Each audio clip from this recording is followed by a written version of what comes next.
به نام خدا نخست از همه درود میفرستم و سلام عرض میکنم و همه شما هم‌میهنان و همشهریان ارجمند. همان گونه که همه ما آگاه هستیم رویداد غم‌انگیز و دردناکی که هفته گذشته در یکی از زیارت کابل به نام شهید شمشیر اتفاق افتاد و که در نتیجه یا دختر معصوم و بیگناه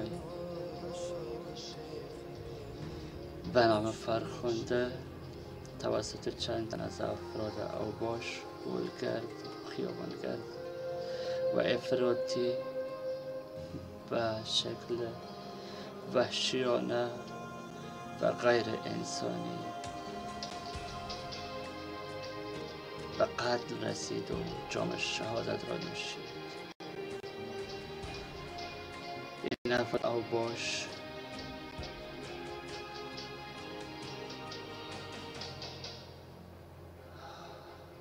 با سنگ چوب و لگد و مشت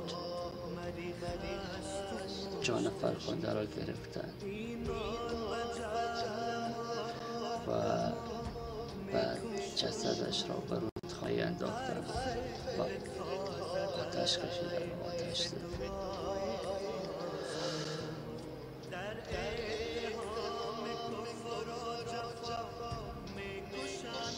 ظاهراً به باور این افراد افراطی فرخنده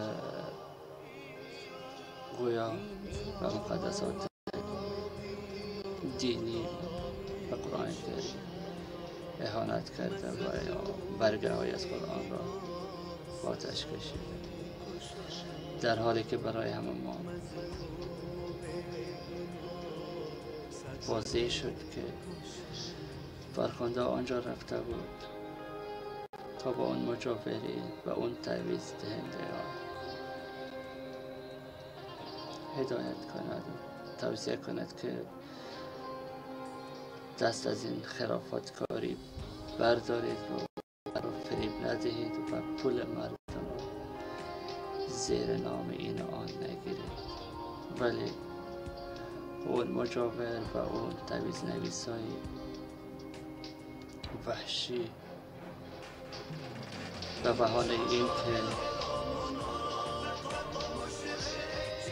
تا بتانند شغل خرافتگرایشان را حفظ کنند تهمت قرآن سوزانی و این دختر خاک زدن و افراد اوباشی که آنجا هم بودن بدون اینکه از قضیه درست آگاه شوند بالا این دختر معصوم بیچاره ریختن و سنگ چوب و بغض و لگد و مشت شکنجه کش کردنش درش داد و شعارهای اسلامی و مذهبی هم سر میدادن.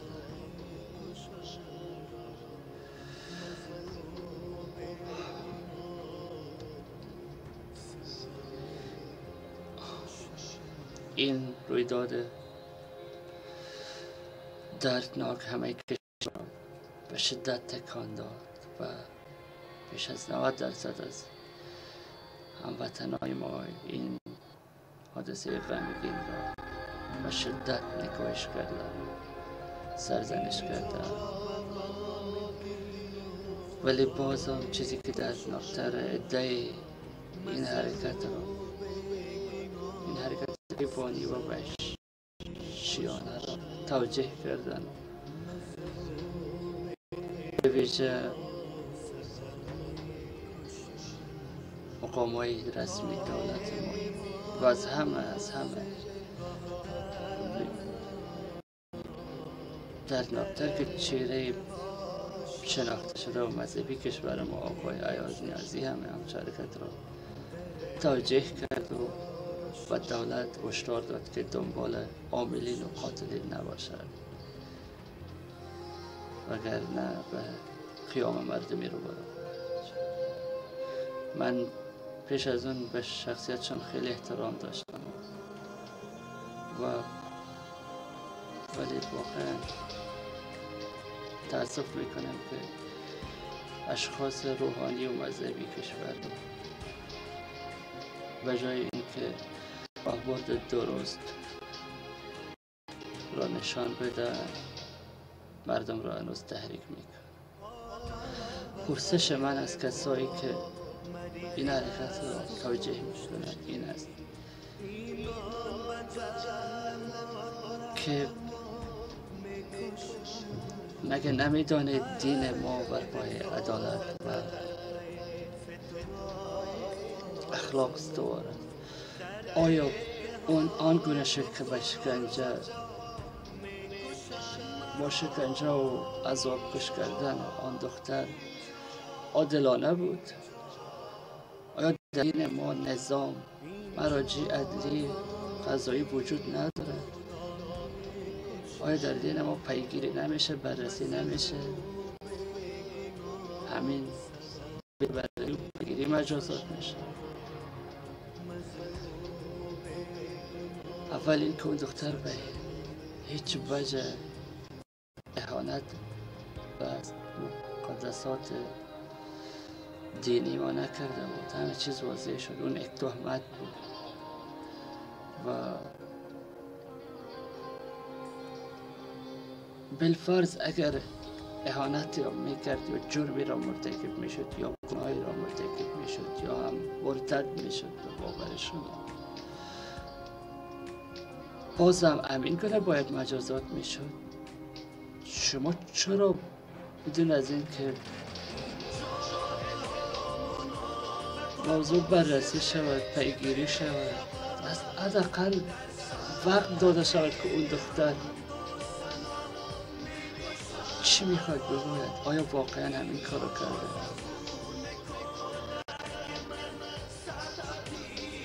و یاد دارید، یادتان هست هنگامی که سنگ چوب برویش میزدید فرخنده داشت ناله میکرد، داد میزد که گناه من چیست؟ من که کاری نکردم، من که قرآن نسوختاندم، من هیچ کاری نکردم. ولی هیچ کس نمیشنید، همه برایش میکوبیدن و سرش با چوب، سنگ، لگد مرد.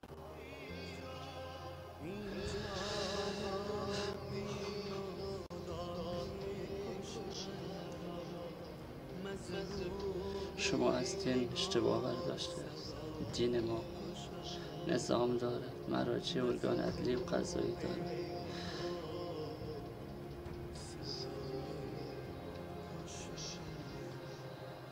هیچگاه بدون پیگیری و بررسی دقیق کسی را این گونه مجازات غیر انسانی بود و هیچگاه در هیچ دین آیینی وجود ندارد و قابل قبول نیست.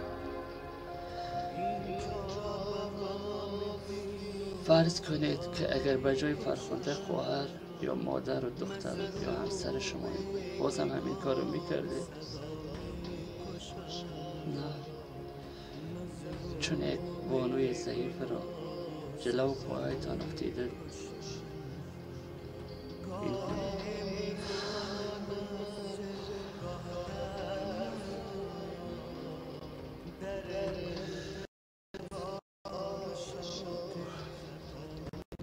به هر حال امیدوار هستم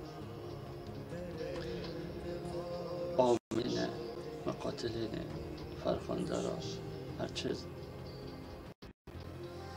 زودتر، البته بعد از بررسی و پیگیری دقیق و تثبیت جرمشان مجازات شوند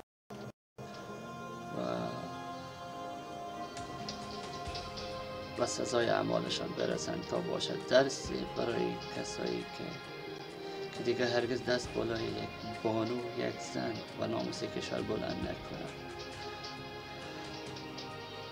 فرخنده شهید است و نامش همیشه در برگه‌های در برگه های تاریخ کشور جاودانه نخواهد. یک بار دیگر من شهادت شما برای همه ملت رنجیده ما تسلیت میگم، به ویژه به خانواده درد دیدش. ای خدا، ما داد از مسلمانی میزنیم، مگر افتخار ما همین نیست که همیشه میگفتیم دین ما بر اساس عدالت است، اخلاق است. افتخار ما همین داستان گذشته اون مرد یهودی که در داخل مسجد بول کرده بود و هیچ نوع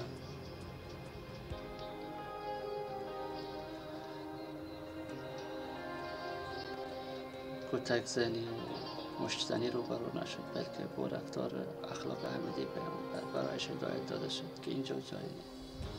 یا همون زن یهودی که آشغال و خاکستر میریخت بالای پیامبرم.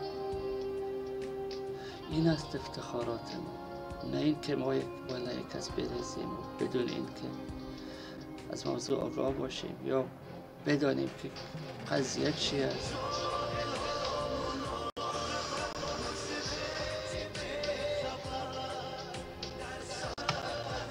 نمیدونم چی بگم، ولی اون لحظه‌ای که فرخنده به زمین افتیده بود داد میزد، ولی هیچ کس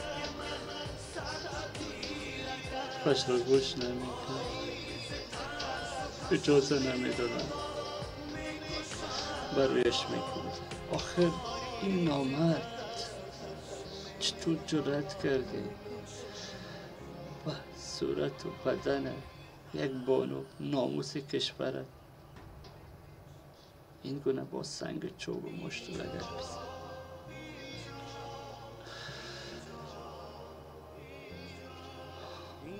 فرخنده انسان بود از جنس خودت، جان داشت، تو آن گونه آن را شکنجه و عذاب کشت. اگر در این دنیا مجازات نشوی، در این دنیا حتما با سزای اعمالت خواهد رسید.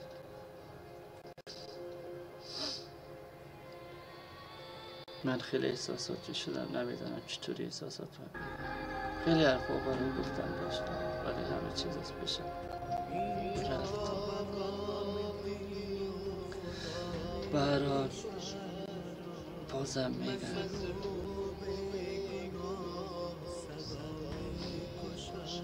شما با این کارتان بر پیکر اسلام ضربه زد.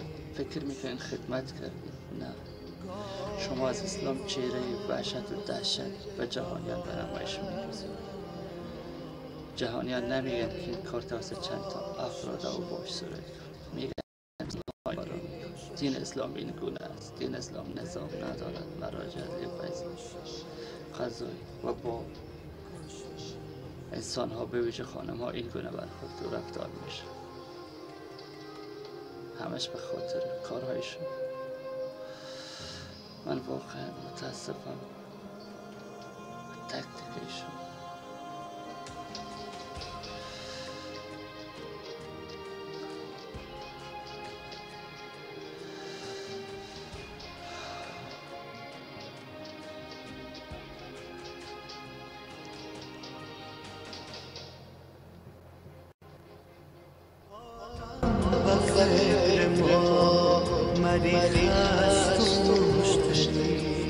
ایمان و جهل ما